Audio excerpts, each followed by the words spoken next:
नमस्कार मित्रों, स्वागत है आपका एक बार फिर आपके अपने YouTube चैनल अथर्व एकेडमी में। दोस्तों, इस क्लास में अपन डिस्कस करेंगे वन रक्षक और जेल प्रहरी में 1 जून यानी कि आज के फर्स्ट शिफ्ट में आए हुए प्रश्नों के बारे में। तो आइए समय व्यर्थ ना करते हुए शुरू करते हैं आज की हमारी क्लास। प्रश्न पूछा गया था, रजिया सुल्तान ने शासन कब संभाला था? तो दोस्तों, वर्ष 1236 में रजिया सुल्तान ने शासन संभाला था। रजिया सुल्तान इल्तुतमिश की पुत्री थी। साथ ही याद रखिएगा, रजिया सुल्तान रुकनुद्दीन फिरोज शाह की उत्तराधिकारी थी। रुकनुद्दीन फिरोज शाह दोस्तों भी इल्तुतमिश का ही पुत्र था। रजिया सुल्तान भारत की प्रथम महिला शासिका थी। तो दोस्तों, यह पॉइंट याद रखिएगा क्योंकि लगातार सेम टॉपिक से प्रश्न रिपीट देखने को मिल रहे हैं। रजिया सुल्तान 1236 से 1240 तक शासिका रही। 14 अक्टूबर 1240 में हरियाणा के कैथल में रजिया सुल्तान एवं उनके पति अल्तुनिया की डाकुओं द्वारा हत्या के बाद इल्तुतमिश के तीसरे पुत्र बहराम शाह ने शासन संभाला था। याद रखिएगा। अगला प्रश्न पूछा गया था, हुमायूं के मकबरे का निर्माण कब कराया गया था? हुमायूं जो कि दूसरा मुगल बादशाह था और 1569 में हुमायूं के मकबरे का निर्माण दिल्ली में कराया गया था। हुमायूं का मकबरा दिल्ली में स्थित है, जिसका निर्माण हाजी बेगम जो कि हुमायूं की पत्नी थी द्वारा 1569 में कराया गया था। 1 जनवरी 1556 को मुगल बादशाह हुमायूं की मृत्यु सीढ़ियों से गिरने के कारण हुई थी। तो दोस्तों, यह पॉइंट भी काफी महत्वपूर्ण है, इसे याद रखिएगा। दोस्तों, जो हमारी प्रैक्टिस सेट की क्लास चैनल पर चल रही है उसमें मैं उन्हीं टॉपिक से अधिकतर प्रश्नों की प्रैक्टिस करा रहा हूं जिन टॉपिक से प्रश्न पूछे जा चुके हैं, क्योंकि विगत दिनों परीक्षाओं में देखा गया है कि लगातार आपको प्रश्न रिपीट देखने को मिल रहे हैं या फिर उन्हीं टॉपिक से देखने को मिल रहे हैं। तो अगर आपने हमारी प्रैक्टिस सेट की क्लास नहीं देखी है तो उन्हें जाकर जरूर देखिएगा, उनसे काफी प्रश्न आपको एज इट इज एग्जाम में देखने को मिले हैं। फिर प्रश्न पूछा गया था, क्रिकेट वर्ल्ड कप 2011 में श्रीलंका टीम के कप्तान कौन थे? दोस्तों, जैसा कि आपको याद होगा, वर्ल्ड कप क्रिकेट 2011 का खिताब भारत ने जीता था और श्रीलंका टीम के कप्तान थे कुमार संगकारा। 2011 के विश्व कप में 2 अप्रैल को महेंद्र सिंह धोनी की कप्तानी में भारतीय क्रिकेट टीम ने श्रीलंकाई टीम को 6 विकेट से हराकर 28 साल बाद विश्व कप अपने नाम किया था। दोस्तों, यह वनडे क्रिकेट मैच की बात हो रही है, याद रखिएगा। अगला प्रश्न था, आसियान संगठन में सदस्य देशों की संख्या कितनी है? तो दोस्तों, आसियान संगठन में कुल 10 सदस्य देशों की संख्या है। और दोस्तों, यह प्रश्न आज तीसरी बार रिपीट हुआ है। पैटर्न चेंज होता है, बाकी कभी मुख्यालय पूछते हैं, कभी सदस्य देशों की, तो टॉपिक लगभग सेम रहते हैं। आसियान की स्थापना 8 अगस्त 1967 को थाईलैंड की राजधानी बैंकॉक में की गई थी।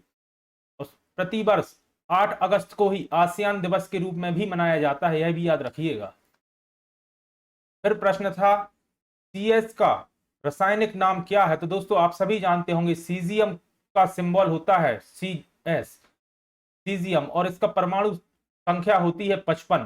सीजियम का उपयोग सोलर सेल बनाने में किया जाता है, याद रखिएगा। और यह पॉइंट भी याद रखिएगा क्योंकि पूछ सकते हैं कि किस धातु का उपयोग सोलर सेल बनाने में किया जाता है। साथ ही याद रखिएगा, सीजियम एक क्षारीय धातु होता है।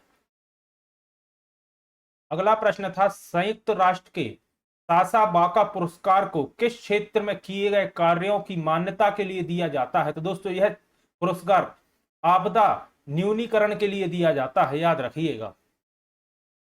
अगला प्रश्न था, फलों को पकाने के लिए कृत्रिम रूप से किस गैस का उपयोग किया जाता है? तो दोस्तों, एसीटिलोन गैस का उपयोग किया जाता है। और यह प्रश्न दोस्तों पटवारी के एग्जाम में 4 से 5 बार पूछा गया था, याद रखिएगा।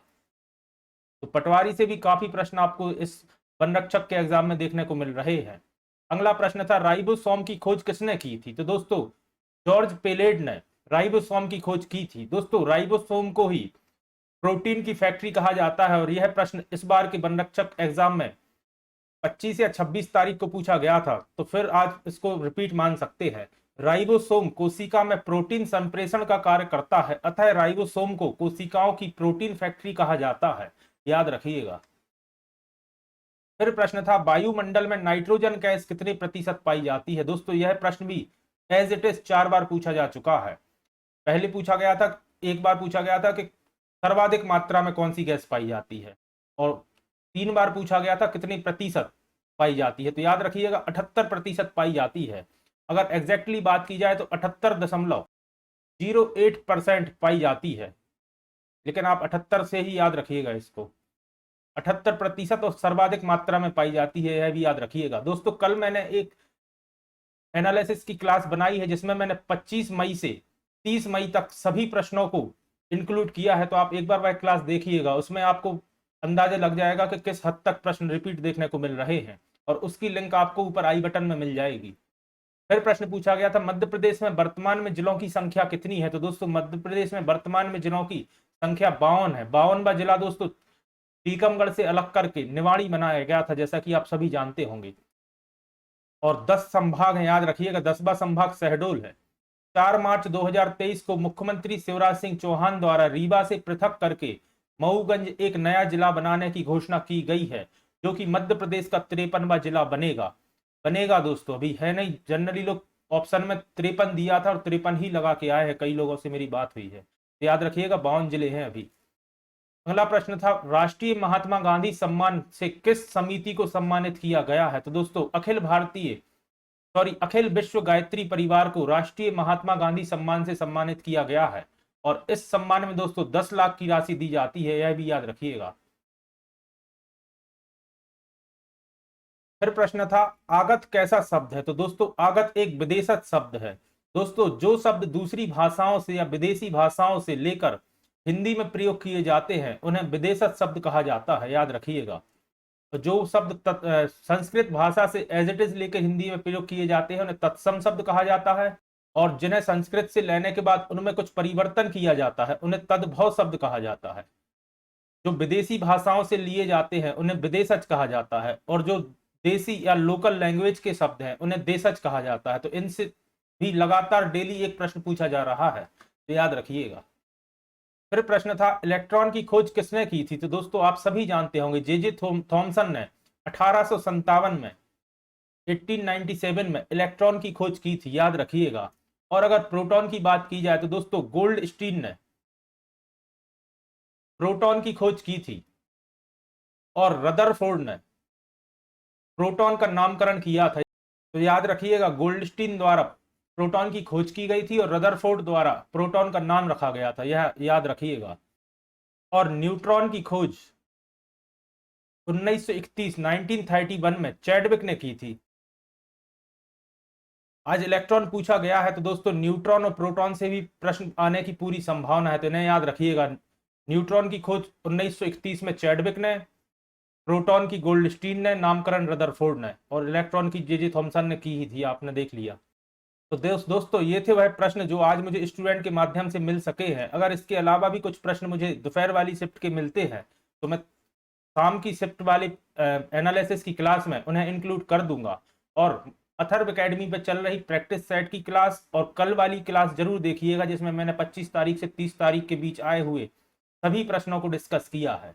अगर आज की वीडियो आपको पसंद आई है तो वीडियो को लाइक करें, और अगर आप चैनल पर नए हैं और अभी तक आपने चैनल को सब्सक्राइब नहीं किया है तो चैनल को सब्सक्राइब करें और ज़्यादा से ज़्यादा लोगों तक शेयर करें। और बहुत जल्द ही दोस्तों एमपी पुलिस के लिए कांस्टेबल और एसआई की प्रैक्टिस सेट एवं theory classes Atharva academy channel पर चालू की जा रही हैं। तो अगर आप इनमें से किसी की तैयारी कर रहे हैं कांस्टेबल या एसआई की, तो अथर्व एकेडमी चैनल को सब्सक्राइब जरूर करें। धन्यवाद दोस्तों।